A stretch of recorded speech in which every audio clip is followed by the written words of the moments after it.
Hi, and welcome back to another episode of Architecturally Speaking. I'm your host, Ryan Schwartz, and this podcast is presented by the Ontario Association of Architects. As we kick off Season 4 in 2026, we'll continue to chat with architects and other industry professionals to pull back the curtain on the architecture profession and give you a little peek behind the scenes. And I think today we'll do a really good job of that because we're looking at a day in the life of an architect, and this will actually be a day in the life of two architects because we're lucky enough to have two guests with us again today. They're both experienced architects with Hariri Pontarini Architects in Toronto. So we're joined with Michael Attard and Doron Meinhard. Both gentlemen bring about 2 decades of experience with some notable projects under their belts, and both also recently became partners at HPA as well. So welcome to you both, and also congratulations to you both. Thank you very much. Thank you. So I'm curious to hear how your roles have shifted a little bit after becoming partner at the office, and we'll get into that. But first, there can be a lot of misconceptions, among the public about what architects actually do, how we spend our time. So, in a few sentences, can you describe the profession and the role of an architect, kind of in your own experience? The tall order to do it in a few sentences, I guess. But certainly from my end, I think it's the design and delivery of complex mixed-use buildings. It's hundreds of decisions that really shape how people experience a place. I think our profession sits at a kind of intersection between design, technical problem solving, and coordination with really a huge network of people. And my role is to guide teams, work with clients, and really keep a project's direction clear from the early sketch right through to the final building. Pretty concise. Doron, what do you think? Yeah, what really, ever since I went to school, what really fascinates me about this profession is just the way we tangibly work with people on a day in, day out basis to really listen to them first, to understand their aspirations, what they're looking for, and how we can mobilize a creative culture of young talent and experienced talent to start putting that together for them, and then bring that outside of our office, outside of our studio, into the wider realm of working with the outside to fabricate these things and to put them together. And then finally to deliver it. It's really about the experience when that feeling of when a building is finally complete, and at that stage right before that where the owner and the client really starts to take pride in the building and really feel like they designed it themselves is really one of those key moments in a project's story that's really amazing. Okay, that's great. And you mentioned the office, and you both obviously work at the same office. Do you generally work on different projects, or is there any kind of overlap on the projects that you guys are working on? We mostly work on different projects. We have, a lot of the senior people do work on different projects because really we're working with teams around us. But there is an intersection between the projects, and on some of them, Michael and I have collaborated on a couple larger pursuits and projects together. But generally, we do work on different projects. Our office actually has a number of different sectors that we approach the work with. And so really, from the two founding partners, Dave and CMAC, they've had different interests. And in some ways, the project or the projects have grown from their particular interests. And, as Doron said, from my end, I'm chasing after a lot of high-rise mixed-use development. Doron's been championing a lot of the cultural buildings, the houses that we looked at, and that ranges through many, many different types of projects. That's perfect. Yes, and we'll get sort of two different flavors within the same office. So that's great. And looking at a typical day or maybe a typical week, what does that look like? Like some people think architects are just sitting there drawing pretty pictures all day. I mean, you already painted a much more complicated, complex version than that. So, what does a typical day look like, or a typical week potentially? I mean, for me, I think that's what's really amazing about architecture is that there is no typical day. I think it is a bit of an adventure every day because primarily, at least for me, we're problem solving at a very high level and with different groups of people. And so those problems move, from project to project, but they're also changing the nature of what we're asked to do. And so it can go right from like really, really basic research into, human behavior and human comfort, to plants research, botany, ethnobotany, all these kinds of things. And so we're constantly learning new things. I think that's really interesting. I remember going to school and we had a very insular sort of program. We didn't really leave our building too often, but in the midst of that, we did all this research on all these broad topics way outside of architecture.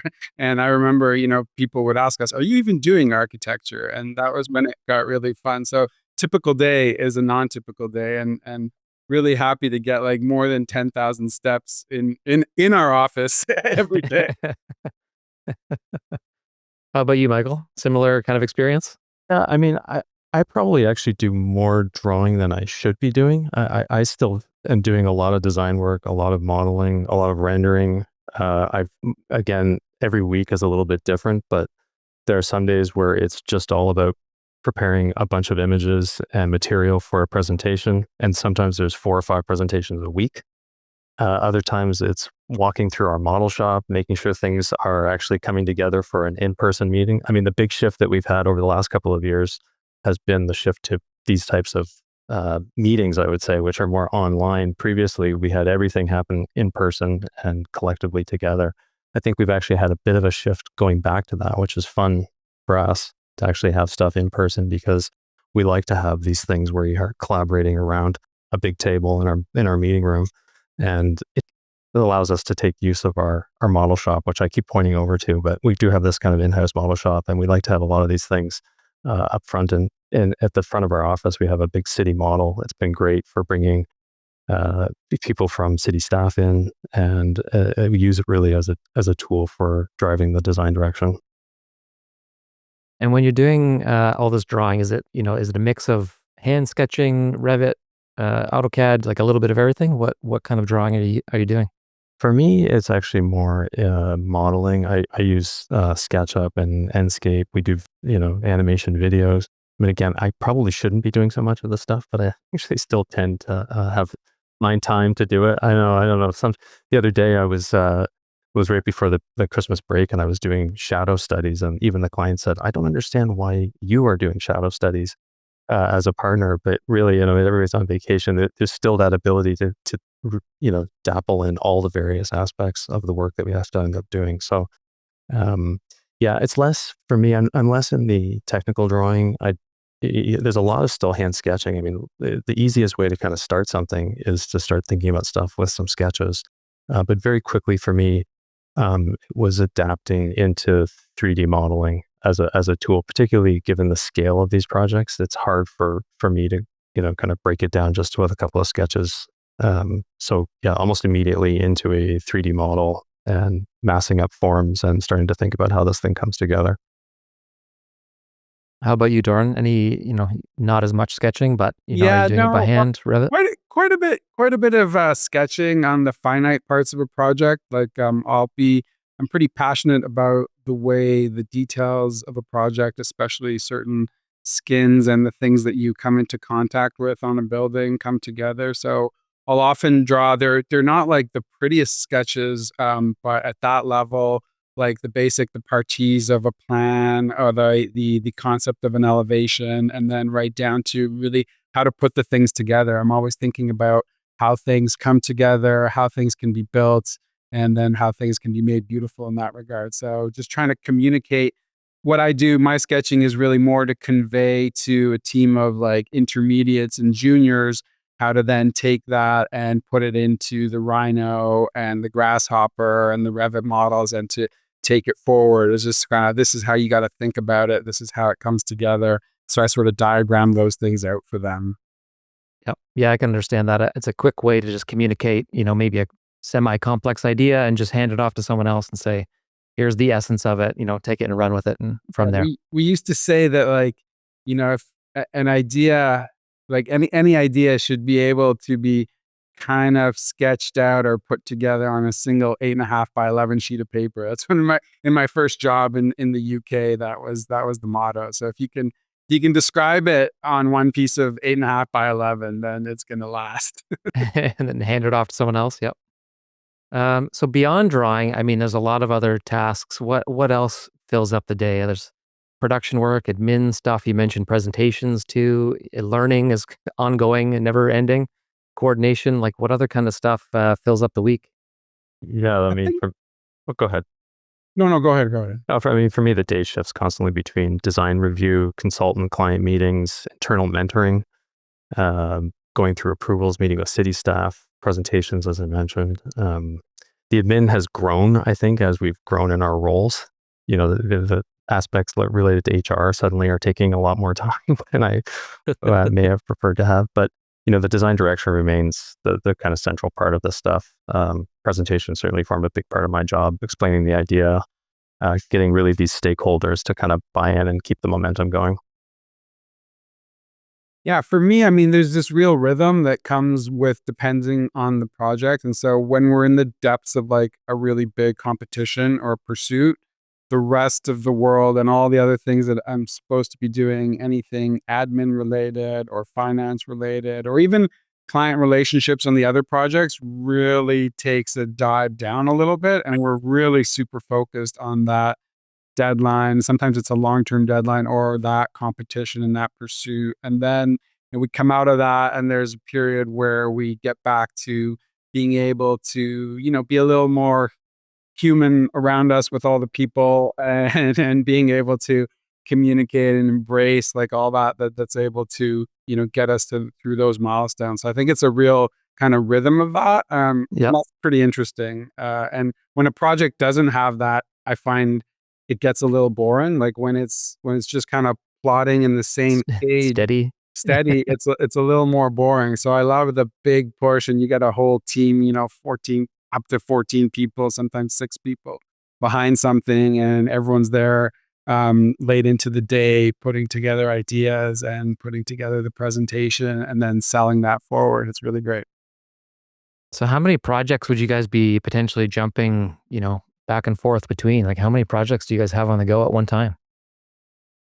I mean, right now for me, I've got about 10 really active ones and 15 that are On the sort back of there. burner? Yeah, not quite Yep. as busy, but that's a little high for me right now. But it's just the nature of it It's right now. Yeah. quite a few. Yep. Yeah, I mean, I would say I tend to try to not get hands-on involved in the design or the sort of the delivery of more than 3 really major projects at once. When it comes to the smaller ones, it's just like 3 major projects and maybe 6 smaller ones in different phases, including like sometimes the projects are studies, they're feasibility studies, or they're programming exercises, or they're the very beginnings of trying to find a language together with a client. So between those things, but once a project is in like the major milestones, like of a large arts and culture project or a large cultural project, institutional project, it takes a lot of focus on my regard, and sort of 3 at a time is about as much as I can handle. Fair enough. Yep. There's a lot going on with those big projects. Michael, you mentioned that like the admin side of things growing, as your career has progressed. And I'd like to kind of touch on that and the progression, through a career from junior, intermediate to, a more senior level and what that looks like and what tasks you might have or how that might evolve, as you move throughout your career. So yeah, can you touch a little bit on that and, how things maybe started out versus how they look now in your day-to-day role? Um, you're making me go back a long ways, but I guess really, from at a junior level, just beginning, it's like learning the tools. It's learning, even just kind of basic drawing, research. It's trying to understand how these packages come together. It's about learning how you actually work with people, how buildings go together. I mean, for me, I had taken a year off between my 4th and 5th year to go to work for Ian McDonald Architect, who was a residential architect in the city. And I spent half that year actually working on the construction of his house, which for me was worth more than probably 5 years of school altogether. I mean, the ability to actually be there and seeing how these things come together was a huge leap forward for me. And really, I mean, coming out of kind of a small office like that, let you be exposed to a number of things. I would say we certainly are trying to shepherd people through our office. We have people that are coming in as students, at a junior level. I think once they move through into a kind of a more intermediate level, it's really about kind of owning portions of the project. It's beginning to kind of coordinate with consultants, solving some more problems independently. And I think as you get more into the senior level, it's helping to lead the design direction. It's more client facing. You're managing teams, you're setting standards. And then of course at the partner level, it's really coming down to things like design strategy, major decisions, client leadership. I don't know, Doron, do you have others? Ways Anything to add, Doron? Yeah, no, for sure. I mean, you definitely start in the profession probably because you're passionate from God knows when about making, and you really start as a maker. And I remember my first job in the UK, very much making like directly at my desk, and then my first job in Canada, I moved like after a couple years of that on one project. I was lucky to work on one project. It was Bloorview Kids Rehab. Then went to site and became the site assistant architect or architect for 5 years. Well, 3 years during construction, I guess 3 years of construction and 2 years before that in design. So learned a lot. And then again, it moves from that. I guess the whole trajectory of my career sort of moves from a little less making every year to a little more managing. And then I think in the last 6 or 7 years, the focus is, about equal focus on active projects, but almost equal focus on pursuing new projects. So, that energy to pursue a new project, kind of the hunt for new work, it is a bit of a thrill. And I definitely focus a lot of attention on that. And it probably occupies about half, or, a third to half my time going forward. Yeah, that's important that you can never have too many projects in the pipeline. We're always searching for more. So and you guys mentioned a little bit just office size, maybe coming from a smaller office. Or would you describe your current office as kind of a larger, like mid-size? I'm just curious about that relationship between, a small office or a large office and how that really might shape, an architect's day and what their tasks are, what they're actually doing. I think we're definitely, on the small side of large, but we're beyond medium at this point, and so we are a large office, or at the very upper bracket of medium large, and but I think what we love or what we hope for is that everybody feels pretty engaged here in the office, and that there's a really direct and easy connection between, like, there isn't really a hierarchy. Like, obviously there's different levels of experience and there's different positions, and so there is a hierarchy, but at the same time we like to feel like it's a studio where every idea comes together on its own merit, and really everyone can collaborate together in that sense. And I do feel like I know we just we have a lot of interns, but also like students who are doing their co-op in university. And I was just having lunch with a couple of them, just up the street here, just at the cafe, and they were saying how the culture really feels more like university. It feels like they're in school, feels like that studio vibe. So I think that's a distinction that we try to uphold, that it should feel like you're still in university to some degree. That's nice. Yeah. I don't even know if I've noticed a shift from when we had 20 people working in the office to when we had 150. I mean, obviously it's larger, but in many ways it's still run like the same small studio that we started with. I mean, certainly as we've gotten into some of the more complex, larger scale development projects, we've had to break apart some of the specialties. So we do tend to break apart some of the teams more into design and technical, whereas the work that Doran's looking at from a kind of cultural side, the whole team can take it right from beginning through to end. And so there's a little bit of differences that come in from the way that we approach the various projects. But yeah, I mean, I do think in a smaller office, you're sort of forced into dealing with everything, design, production, coordination, sometimes it's contracted men. And we do try to allow for growth here and try and expose people as much as we can to all the various aspects of design and construction. Yeah, and I guess as the office grows, you're getting bigger projects, and then just the opportunity to work on more things, and a variety of things kind of expands with that. So, but it is nice to keep that culture, and that leads me to my next question, which is kind of speaking of students and interns. I was wondering if your office does things like like critiques or pinups, project reviews, that kind of stuff? And if so, maybe you can explain what a critique is or what a crit is for those that are listening that don't know and haven't had the opportunity to participate. Yeah, for sure. I mean, I think we do it in a less formal way. I think so. We have a bunch of spaces where, on the side walls of our office where we put up felt, and then on the big tables in between are like all the models of projects and all the materials. A lot of materials, like, I don't know, Michael, you can show your camera around, but like you can kind of see like this is like some of these things. These things are just lying everywhere, and then there's these little project tables at the end of each aisle, these round tables where people gather and look at it. So I think we do them in a less formal way, and we tend to do it at people's screens and at the long working table behind a row of desks. Less so than the formal crits. I definitely have been at a place where, a long time ago, where it is more of a formal, like every 2 weeks, a project would come in and you would do that crit. And there's a ton of value to that. And I think just over the years, we've developed it as a more informal approach. Yeah, but and at the same time, we work collaboratively in teams, and there's just opportunities to use one of these rooms. We pin up all the drawings. Everybody can sit around. Everybody has a voice, and it's a chance to kind of look at the project and speak about the merits and some of the challenges that are coming forward with it. Yeah, and it's nice if you have that culture where people, that are at a more junior stage don't, they feel comfortable where they can chime in with an idea and they're not sitting in the corner keeping to themselves. And that's kind of a nice culture to have. So that's great. I'm going to switch gears here a little bit. I know early on we talked about, architects working with a huge number of people, a variety of people. So who are you working with? Like what, there's engineers, there's people at the city, there's clients, like who are you dealing with on a day-to-day basis? Who are you meeting with? Who are you chatting with?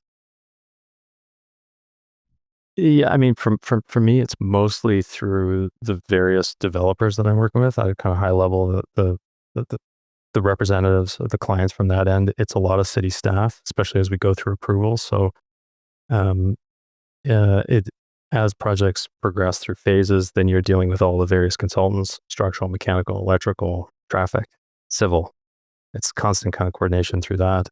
Then you're factoring in the other design components like landscape design, which will be a lot of collaboration back and forth. This forms an important part of the project.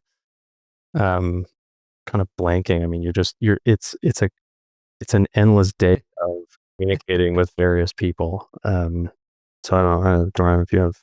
Yeah, I think for us, from the clients that we work for also have their own organizations, and it's really interesting to see how that works. So, from the directors of museums to the artistic directors of performing arts companies to then the technical directors of a particular theater, the director of exhibitions for a museum, the immersive digital media specialists at another cultural facility. Sometimes it'll be the person that delivers the visitor experience. And, so they're in charge of making sure everyone feels warm and welcome when they come into their building. And, visitor service is a huge part of it too.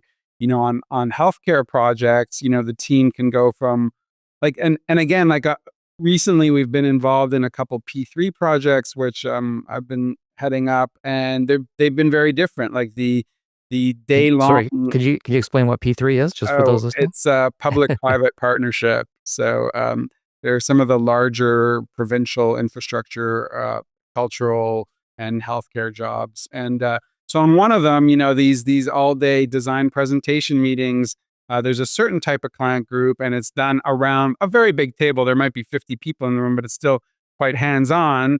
And those people range from, the client's list of their own experts in let's say delivering the programming that they deliver to, their own consultants for lighting, to AV, to food services. And at the other extreme, this other project, the meetings take place in a huge auditorium with 300 people. And the community that we're presenting to happens to be a lot of the hospital's doctors, nurses, surgeons, clinical staff, and then the facility staff. And so it can really vary. So it's a whole bunch of different people. And on our university projects, it's quite interesting because we always used to like to say this. We really had like at least 2, if not 3 clients on every university project. There was always the particular faculty and program itself. Like, for instance, if it was a school of business or a school of pharmacy or a school of medicine or something like that,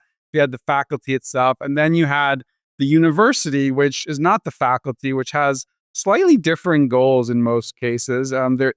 They coalesce together, but they're a little different. And so, the provost and the deans and advancement and the foundations and all that. And then you have the third client, which is the physical plant and the facilities, that they really want to make sure that the building is super robust. And so you're constantly cycling through your meetings or presentations to those 3 different groups, right? And now on some of the bigger projects, of course, that's expanded to a lot of meetings as well with the contractors who are working on the projects with us as well. I think that's a really good point just about the client and how it's not necessarily one person. Like a big organization as a client, like you could have dozens and dozens of people that are, having their input brought into the project and their feedback. So, and you've touched on this a little bit. What does that design process look like working with all these people? Because I think sometimes there is this public misconception that, there's this architect that goes off into a dark room and they're a genius and they come back with this, perfect drawing, but there's a lot of, collaboration and communication behind the scenes. So can you talk a little bit about that design process and what architects really bring to the table in these projects? Yeah, I think. Oh, go ahead, Michael. Yeah. Well, I was trying to think about it kind of loosely. I mean, obviously, as the architect, we're looking to kind of synthesize everything. Design, performance, regulations, structure, systems, cost. It's trying to bring all this stuff together into one coherent vision. And then we're working with engineers who are clearly kind of focused on systems. And you think about contractors who are dealing with constructability and cost. It's kind of working with these. I mean, for me, often with planners as well that are based on kind of policy and city frameworks. You've got interior designers that are really kind of thinking about these buildings and how they're sort of perceived from the user experience. And it's kind of taking all these things and bringing them together into kind of one cohesive idea that ultimately we are sort of responsible, that kind of falls under the one large umbrella that's part of the architect. I think, for us, we start, sometimes it is a little messy at the start, which is kind of fun, right? And so, Yeah. and it depends on the client dynamic. And sometimes we'll start very small. We'll try to understand who the executive steering, it's usually 1 or 2 or sometimes 3 people, 3 key champions of a project, and we'll make sure that we start with a bit of alignment. But very soon, we and they want to open it up to their wider group. They want to engage, and we want to engage with them. And so we set up these kind of focus groups or user groups, and on the different projects. And sometimes this can get quite large, depending on the complexity of a project. And then, we get everyone together, and we never do it kind of without anything down. We're always bringing them sketches or views or little models, often very conceptual models, or sometimes words. Sometimes we usually actually start with words in our end of it. And so, trying to form a bit of a common vocabulary, because at least everyone can speak that language at first, and people start to gravitate towards certain words, and those words turn into the foundation of those sketches, and then we kind of bring them back, and then the language together gets developed. And so we start to refer to the key spaces in a building, like the hive or the heart or the machine of the theater. We start to refer to them in the same sort of language eventually. And and the groups then get a little larger and wider, and then they splinter off as they're starting to address the more technical nature of what we need to do for them. And then we splinter those off in the same way. But that eureka moment, like another example, like at Princess Margaret Hospital, we had quite a lot of, I think we had like 17 different clinics that we were designing for, all kind of on the ground, second and third floor. And so we had these 17 groups, as well as, visitor services and facilities and all these other user groups. And so really, when we knew that we had finished schematic design or gotten heavy or halfway through design development, was this one meeting I remember where we had to do a summary of all the program and all the user findings and everyone's desires, and put that all together. And our success in that was that the user groups themselves, the people, all felt so comfortable with the design at that point that they took over the presentation. And so we got up, we gave an introduction, and then each department got in and presented what they had come up with together with us for the layout and the touch, look and feel, and the nuance of their clinic. And that was really successful. That's awesome. Yeah, then you've hammered it home, and you've really communicated what is happening when they can explain it They're to everyone else. So, Yeah, exactly. yeah, that's awesome. A lot of this that we've talked about so far, is taking place online or in offices. Doron, you did mention, going to site quite a while, or for quite a bit earlier in your career. And I think that's also an important point that sometimes gets overlooked. So how often do you guys get to site these days?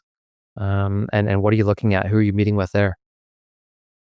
For me, it'll depend on, if stuff's actually getting built.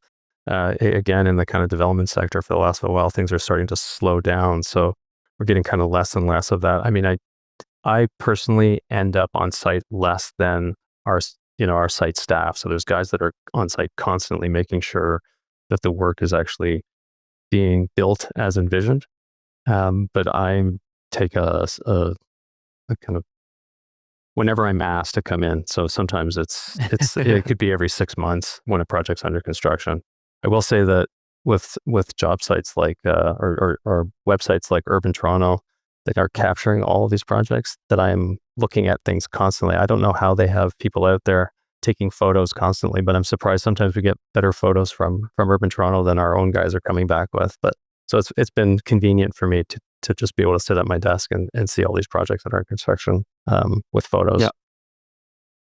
I would say between my mix of projects, I mean, there's always usually two larger ones that are under construction. So between those two, I'll get out to site like every 6 weeks still, like once every 6 weeks for sure, for like at least half a day or something. Sometimes more often, sometimes more intensively, sometimes there were periods when we were wrapping up the Baha'i temple in Santiago where, and we had Justin from our office was down there almost full time for a while, but I was still down there for a week at a time, sometimes at certain stages of it. And a lot of that is just about, to create the translation of some of these buildings into reality. Everyone has to have a really clear mental picture of what they're trying to achieve. And it's not a super technical job on site. I think it is a people management thing. It's just, it starts to happen on site sometimes when the dynamic of a project moves to that level. Of course, it could happen elsewhere sometimes, but sometimes it does work like that. And other projects require a little less site attention, where it might be, and definitely I think Zoom and Teams has created a dent in it. I think we have a lot of clients that really still want all the site meetings to be in person, and they are, but sometimes there's a digital link, man. And there's a plus and a minus side, because you get a lot more people to join it when it's virtual. Obviously, it's hard to get to some sites that are an hour or 2 hours away, but you need some of the key people to still be doing that. So I think you have to balance it. It's like technology's changed our profession, but at the same time, we have to remember that it's still, we still depend on gravity we're defying gravity to make something beautiful. A lot of the projects, Doron, that you're involved with, though, are incredibly bespoke. I mean, technically what we're building are a set of instructions.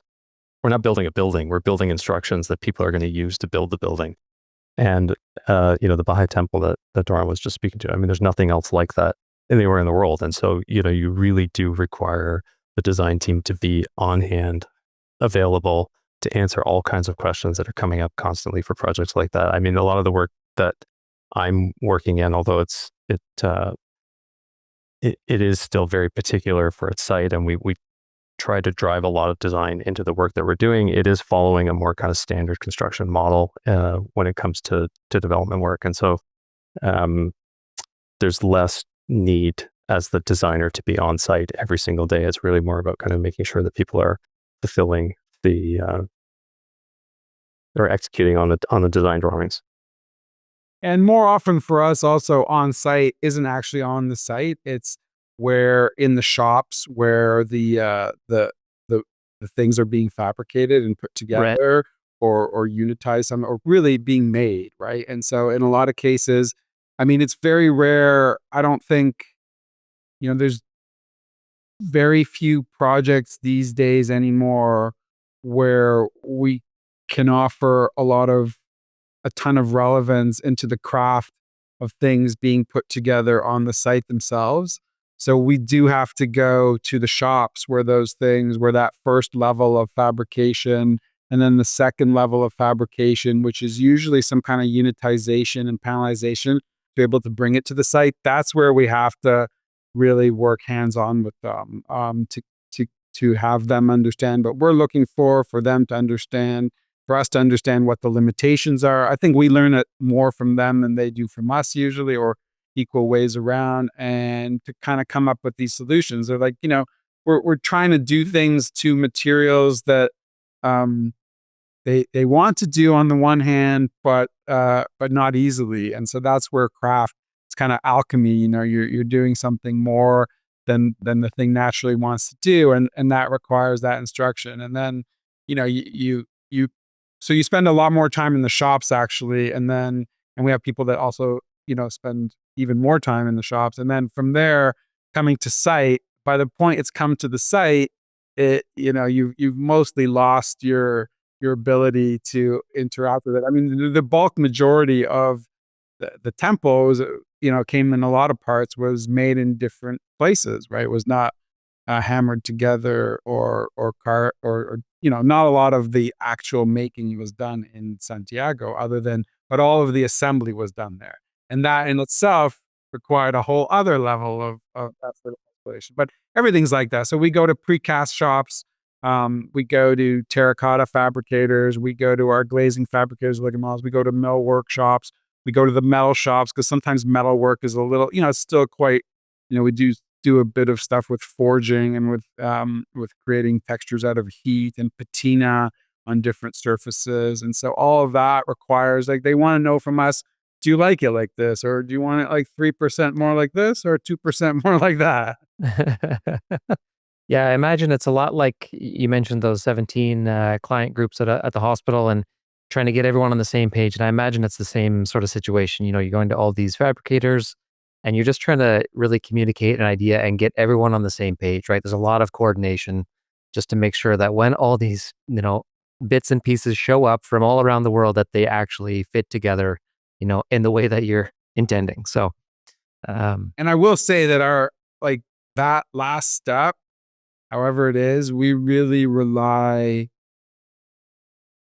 a huge amount, like 90%, we rely very heavily on the construction industry to really elevate these projects, right? Like the wrong fabricator, the wrong subtrade, the wrong contractor makes things very difficult. But you cannot achieve what you're doing without them. They have a huge stake in the process of making. it takes a team. Do you guys ever get to go back to these projects once they're complete and actually enjoy them a little bit? Or is that just, during construction, and then, unfortunately, you're too busy and you don't get to go back? A lot of the work that I'm working is in private development. So once the building is taken over, there's really not an ability to go back in and look at the stuff. At the same time, you're shaping cities and master plans. Certainly our work at the Well, it's an opportunity to go through and be able to experience that as a full development. And any of the master plans that we're looking at, there's that opportunity for it to engage in the city.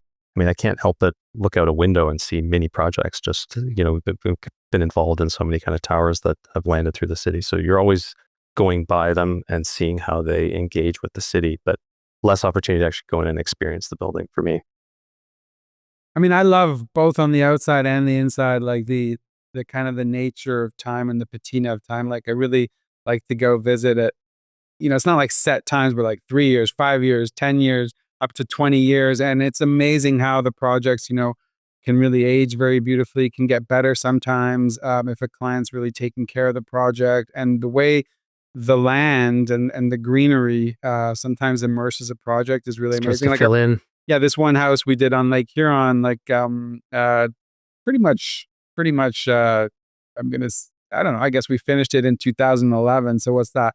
15 years ago, right? And it definitely gets better. I do get called up for some maintenance things on an annual basis, just to check in on things, make sure things are going well, and it does get better. And certainly, like seeing the purpose of a building that we do, like the cultural ones, like at the Tom Patterson Theater in Stratford, like I go to at least 3 plays every year and feel that. I do walk through Princess Margaret a lot. And, I did go recently to one of my oldest projects, which was Bloorview Kids Rehab. And going back to that 22 years later or 21 years later, it was pretty remarkable. Bring back some memories. Yeah. Right. Yeah, it was pretty amazing. Yeah. So it's a lot of fun, actually. I mean, that's maybe the best part of the job. Well, that's a perfect lead into the next question, because I was just wondering, as an architect, what do you enjoy about it? Like, what keeps it exciting? And maybe that's part of it. But what aspects of the job or the profession kind of keep you motivated and keep you driven? Yeah, I guess for me, it is the opportunity to really shape cities, to create buildings that contribute to something meaningful. There's always these new puzzles that you're trying to figure out.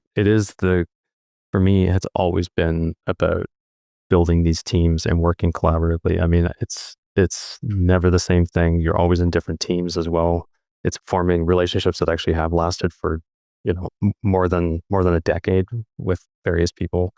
And so, yeah, I'm not even somebody that even looks at the clock. In fact, for me to look at a clock is to make sure that I'm not still here and it being 9 o'clock at night. I mean, usually sometimes there has to be a reminder that you have to kind of leave and go home. I really have, from almost like stepping in with luck into this profession, have enjoyed every moment of it. It's been incredibly fulfilling for me. Yeah, no, I think I look back and I think people were giving me as presents to a certain birthday. I can't remember which it was, books on architecture. So I guess it was a passion early on. And it must have been because of, an emotion that certain buildings or structures, certain ones in particular, I can't remember which ones maybe, made me feel. And to be able to be a part of that, I think in a kind of a choose your own adventure daily routine, where our office is like a super fun, very hands-on, a little bit messy studio where we can have a lot of fun. It's not a corporate environment.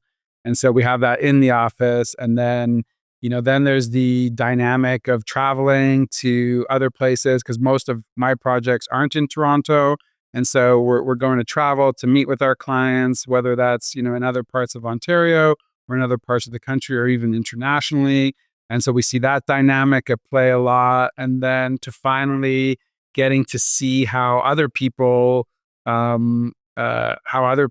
emotions are shaped and grow, and smiles come to people's faces by something that we did, going into one of the healthcare facilities recently that I worked on. And I was kind of walking by trying to peek in one of the rooms, and there was a kid in there with a therapist. And so I thought I should just keep walking, but the therapist called me in, and the kid was sitting there. And so I was he introduced himself, asked me who I was. And I said that, I worked on the design of this project. And he said that his dream was to be an architect. And so we started talking about what that was. And really having a lot of the conversation in a different way. He was 14, or he's 14, and so having that conversation in a different way really lights you up, I think.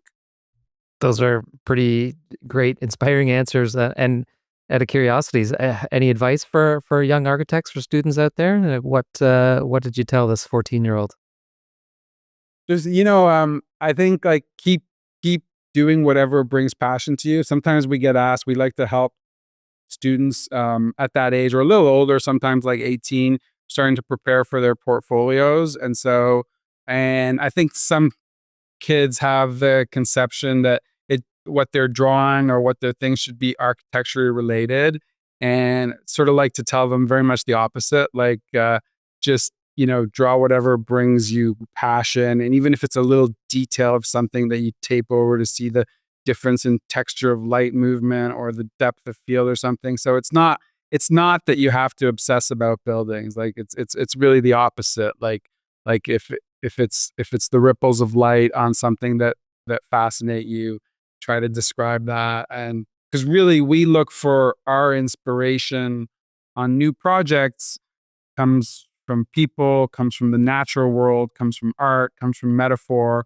We really try not to look at any buildings, because looking at a building as a way to start a sentence at a past building as a new sentence in a project is not a great recipe, I think. And so really looking to everything but architecture as a founding point would be where I would start.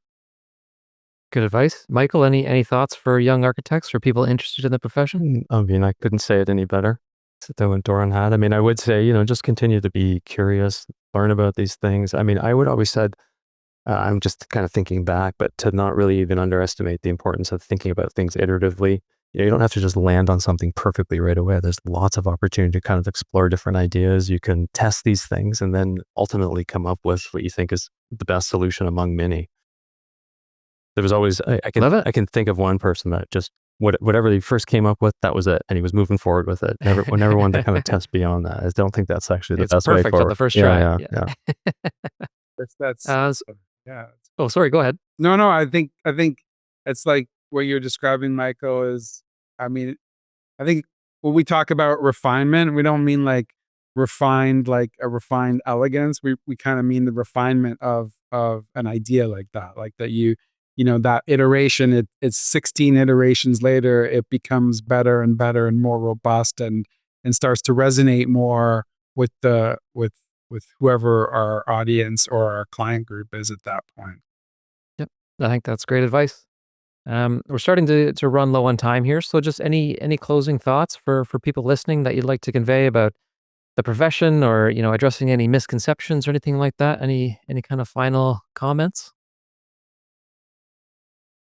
I think for me, I mean, coming into architecture, like, I can't remember if it was while I was in school or graduating, but there was a huge recession and everyone said, you're never going to make a living at it. And obviously it's not an easy living, right? It is whatever you call it. It's a work of passion. Like, you have to really be passionate about it, because it's certainly not the easiest way or the shortest amount of hours to make money. There is that passion that has to play into it. But at the same time, I think that it's one of those people will always need, it's one of the most fundamental things. People will always need places to come together, and people will always need different forms and different types of shelter, and people will always need places to really aspire to. And so I think it's very solid. It's a very solid profession, and people shouldn't worry about the kind of the economy of the time, because it might be, you might struggle for a couple years, but I think that there's a lot of robustness to what we do. And maybe in this new generation, maybe we'll be able to cut down some of our hours. AI will help us. So maybe we'll be able to do things faster than we used to. We almost already are in many ways. I mean, I think one of the challenging things is it's almost this kind of perceived speed that you can produce things at right now. And AI, I mean, I'm now using AI whenever we can. I less so as a design tool. I'm not kind of really using AI to come up with a design. To me, that's like, I've heard people say, why can't we get AI to do our laundry? Why are they taking away all the fun things? I kind of don't want to give that part away, yeah. but it's amazing to be able to have some early sketches and then be able to see without having to put on all the labor of adding lights and textures and stuff like that, to be able to kind of hit a button and say, or really you're kind of prompting it as well. You're just saying, I would like this to have these kind of pieces. And then it's cutting down tons and tons of hour. I am curious to see where things are going to go. I mean, ultimately, the building is going to be the building that's constructed, but the method from going from concept to producing those tools, those sets of instructions, I think is probably going to change over the next few years. It already has. And I don't entirely have the clear window of what it's going to look like, but I'm sure things will change. It's already changed in our lifetime too. I mean, Totally. when I started, it was just people doing watercolors. I mean, Yeah. I don't see as many of those guys working anymore. Yeah, when you think of the time it would take to do that versus, you hit a button and it spits it out 5 seconds later. Yeah, it's pretty incredible. Yeah, the amount of work that we can get done with that help. So that's great. If people want to learn more or get in touch, I guess the firm or the office website's probably a good place to go. Any other? Is that a good place to steer people? Yeah, very often we do the doors open. There's opportunities to come visit our studio when that happens. It's actually a pretty fun place. We're in the old Wrigley chewing gum factory. That's where our office over on the East End. We love actually having people come through. We get to see all the models and see how we actually operate. But yeah, sure. Start with the website. Don't just show up at our door. Fair enough. Yeah, noted. That's great. Well, I really appreciate the time that both of you took today and for really pulling back that curtain and helping people understand, what the profession is like and what people, what architects actually do on a day-to-day basis. So that'll bring us to a close today. So thanks to Michael and Doron, and thanks to all you folks out there listening. If you're enjoying Architecturally Speaking, please leave us a quick review, share it with your friends. That'll help us spread the word. And Architecturally Speaking is available wherever you get your podcasts and also on the OAA's YouTube channel. So be sure to check that out for the full video version of today's conversation. And of course, if you're interested in learning more about architecture, you can check out the Ontario Association of Architects website. There's lots of information there for architects and also just the general public. So you can visit oaa.on.ca. Until next time, I'm Ryan Schwartz, and this has been Architecturally Speaking. Bye for now.